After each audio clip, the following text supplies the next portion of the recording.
First of all, I'm going to warn Sandra that you're going to have to get the hook because I can talk about this topic for hours and hours and hours, but I'm going to try to keep it to the allotted time, which I believe is 15 minutes.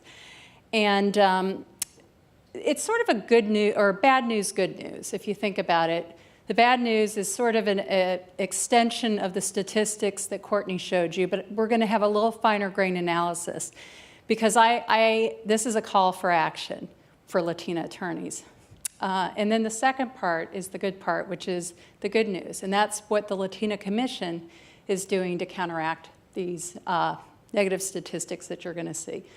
So let's take a step back. About 10 years ago, the Hispanic National Bar Association launched the Latina Commission. And the Latina Commission was charged with increasing access and advancing more Latinas in the profession. One of the very first things that the commission did was they conducted a study. This was a study, this and a follow-up study, that consisted of data from more than 800 Latina attorneys. Yes, probably all of the Latina attorneys there in the profession. But what we found out was that like all women of color, they encountered certain gender and racial barriers. But what was unique to Latina attorneys is that there are also barriers that they faced based on their ethnicity. And it was that intersection that Sandra just commented on that created the barriers that they faced. And I'm not going to talk about those barriers in this particular discussion, but you can review the materials in the booklet, and you can also go on the HNBA website, and you can download those copies of those reports free of charge, okay? Or you can contact me, and I'll send them to you.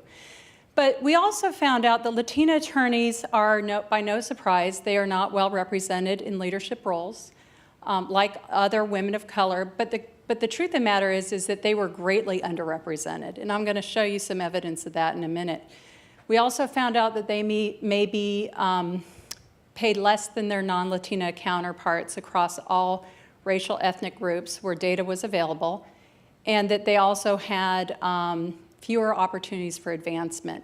Now, what was interesting, and I think some of the statistics earlier said that more women of color go into public interest. We did a follow-up study in 2009 and found that the experiences of Latinas in the public interest were not necessarily better. There were some aspects that were better, but by and large, they were also lacking in leadership roles, okay? So here we are today, 10 years almost since the initial studies. And what we found is that Latina attorneys have made very little progress. Actually, I would argue, or the statistics would argue, that Latina attorneys are, if you look at their current representation in this country, they are among the most underrepresented groups in the legal profession. And some would say they are the most underrepresented. And these statistics here are from the 2015, they're based on 2013 through 2015 data from various sources that's available in the materials. Okay, so let's drill down. Let's pick on law firms because they're so easy. Let's look at some, this is, again, slicing the data a little bit more than what was provided earlier. So see that little white arrow, that little tiny group there? Yep, that's Latina attorneys. I don't know if you can see it from the back, but 0.68%, that's based on the most recent NALP data, okay? 0.68%, which is low, yes, but look at their representation in this country. They're one of the largest racial ethnic minority groups in this country, okay? So when you look at their relative presence in this country versus their representation as associates and partners, that gap is pretty large. Now, I've heard, even today, that Latina attorneys are making progress. Well, you tell me, is less than 1/3% progress? Associates, I think, are actually even less than that at 0.15%. So progress, yes, are the numbers moving up, but consider this. In that same time frame, Latinas in this country have increased 5-fold. Okay, so that gap is actually getting larger. So have I made my case yet? You believe me? All right, let's drill down a little bit more. Let's look at where the real power is in law firms. These are the management committees that one would argue have the most power. Look where Latina attorneys are located. Now notice I don't have the diversity committee on here, right? Okay. Have I convinced you yet? Okay, let's get on to the good news. So let's talk about what the Latina Commission is doing in terms of counteracting these statistics. Well, they're doing a lot of great things. And like I said, I don't have an hour to tell you about it, so I'm going to try to pull out some of the signature programs and initiatives that they are doing and some of the reasons why. Well, first of all of the initiatives are based on empirical data, both the data that was generated from the HNBA studies and also data from other research in other disciplines, okay? One of the critical things that the HNBA studies told us was that Latinas in general are not considering professions in the legal profession because of a number of factors. One is that they're not exposed to attorney role models. Many of them were the first in many of the Latinas in our study were the first in their families to attend college. So they didn't have that exposure. They didn't have someone telling them how to navigate that path. Okay, another unique barrier related to their ethnicity is that for many Latinas, they face certain culturally gendered expectations to pursue non-traditional careers and careers that were not typical of, such as legal profession, male-dominated careers such as legal profession. So you already have, these barriers facing them.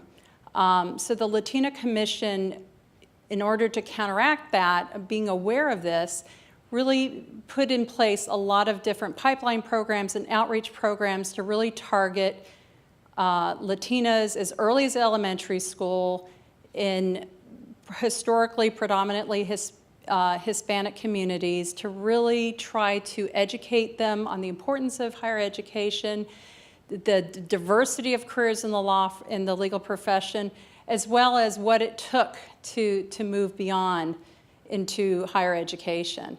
The other piece is families have a very important role for Latinas in both educational achievement and career choice. So whatever decisions are being made, you know that the family members are involved in that.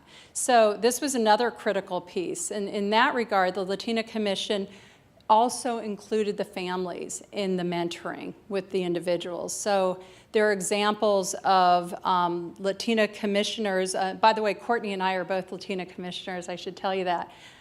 Going out into these communities, at these schools, working with the individuals and also working with the families. Everything from college prep, how to apply, the LSAT, you name it, the psychosocial issues that they may confront in law school. I mean, every facet, it's really pretty phenomenal and extensive. And I can't give you every example, but one particular example is a pipeline program that the Latina Commission launched called Pearls of Wisdom. And prior to every biannual event or conference that we have, we send out the entire group of Latina commissioners to a Hispanic high school, and it's a full panel of experiences, how they found their way to law school, a Q&A, and a lot of mentoring relationships happen from that point on. So it's really pretty remarkable. We've had many visible Latina attorneys that have served as role models. That was also a critical success factor. Kim Rivera, she's one of our keynote speakers at a number of our events. We've had, you name it, the who's who in Latina attorneys have been involved with the Latina Commission. So we really take advantage of those relationships. So another signature program that Courtney and I have both been part of is the Latina Leadership Academy. This is a very substantive, full-day CLE program that's exclusively for Latina attorneys. It's customized to their needs, and it's not, I heard earlier, it's not fluff. These are critical success factors in helping them advance in their careers. This is based on research. And I estimate that we have probably had more than 400 Latina attorneys go through this program since its inception back in 2010. And we are rolling it out at the regional level. It's one of the most significant programs the Latina Commission puts on. And it's free of charge to the attendees. So networking, mentoring, I don't need to tell you all how important that is. Another signature program that I am just floored by is the Latina Mentoring Project, which is a project out of Arizona. It's not specific to Latina attorneys, but they do have a carve-out. And this is a program that has all the important factors for mentoring. They have organic relationships. It's mentee mentors of different races, ethnicities, but the very significant judges get involved. My understanding is over 200 members are involved in this program, and it's the largest mentoring program of its kind in the state of Arizona. So just incredible stuff. So I'm almost done. I'm sort of like, have you ever listened to Audible and you're speaking it 2.5 times because you're trying to finish it in time? Yeah, that's how I feel right now. The education research is a part of this, and I mean that's part of why I'm here today, because we want to get the word out, not just the bad statistics, but the great things the Latina Commission is doing to change all that. And the Commission has been very involved in presenting and publishing, in both academic and legal publications. We have a Luminarias de la Ley, which is an exhibit of the first Latina attorneys ever in practice in the United States, an exhibit that's going around the country. And we just are committed to continuing to monitor the progress, continuing to focus on research, and also this call to action of the larger legal community to be involved in making these changes, because we're not seeing we're hopefully seeing the progress, and the fact that there are more Latinas going through law school, maybe that is due to the efforts of the Commission, but we really can't do it alone, and we really would love to join forces with the other minority bar associations and the legal profession as a whole to make these changes. So that's it for me. Do you have any questions? Okay, well, thank you. Oh, did you have a question, Stacey? So thank you for that. It's wonderful to hear about all of the work the Commission is doing. I'm curious if you did any kind of qualitative research about the experiences of Latinas within the profession, particularly in law firms. I know that the Women of Color study looked at not just kind of their matriculation and attrition, but also the quality of their experiences. Yes. Do you have any data on that? Absolutely. That was the biggest part of our study. We did, it was based on a focus group of 21 cities across the United States, and it was over a period of 6 months. We did research in each of these cities, and it was a focus group based study followed up by a survey. So the questions were very qualitative. So it was a mixed method study, ultimately, both qualitative and quantitative data. So anything else? Question in the back? Sorry. Yeah, you mentioned that some of the cultural influences make it sometimes harder for, Latina students in the pipeline to continue on. I was doing the street law program this morning at a school that was mainly full of Latinas, and I did notice that I actually said to the girls, you need to speak up. Yeah. You need to equally talk. How do you find ways, if you're trying to work on the pipeline, to get that engagement, get that cultural engagement, get a family engagement? Well, thank you for that question. Attack's not the right word, but we approach it from a number of different angles. The community is very critical. The family is very critical. So that engagement it has to happen a little bit more authentically and organically. So that's a key element, and why the Commission has been so successful is in understanding the unique values and needs of this community, and why there are a lot of approaches that work well for everyone. But you know, these statistics don't lie. You know, there's a reason why Latinas, why they exist in this country at such high levels, yet they're not represented in the legal profession. And that really is the fundamental question. You know, how do we get those individuals? What do we need to do differently? And that's what we're trying to do. And we don't have all the answers, but I think we're doing a pretty good job of getting more involvement, getting more engagement. So, anything else? Okay, thank you. Oh, I had a question. Okay. Okay. I'm Rebecca Garza Green, and I am a Latina attorney, and I've been working on diversity since I volunteered in Project Head Start in the inaugural year on the border. And it doesn't stop. We are in Dallas. Thank you to the local firms who help support our second annual Latina Leadership Program. And borrowing from y'all, it was Pearls of Wisdom. Yes. And we had a dynamic fireside chat of our dean at UNT Dallas College of Law with Sarah Saldana and Liz Cedillo Pereira, who are leaders in our community. And it was amazing because we need, I will tell this group, we need support. We can't do it alone. We got the word out. We had probably about close to 100 people 4 blocks from here on Saturday for hours.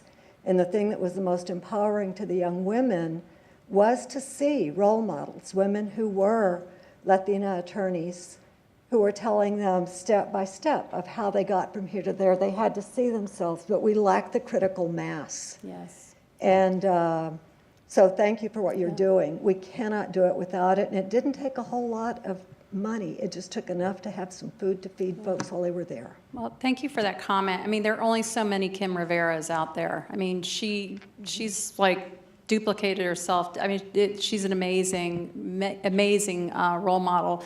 But you're right, and we definitely need more involvement from as many resources as possible. And the commission they've been involved with strategic partnerships with the Latina Circle, with Abogados, with, Big Brothers, Big Sisters. So we are trying to reach out and expand our network, but definitely need more help. So, all right, I think the hook is coming, so, but thank you very much.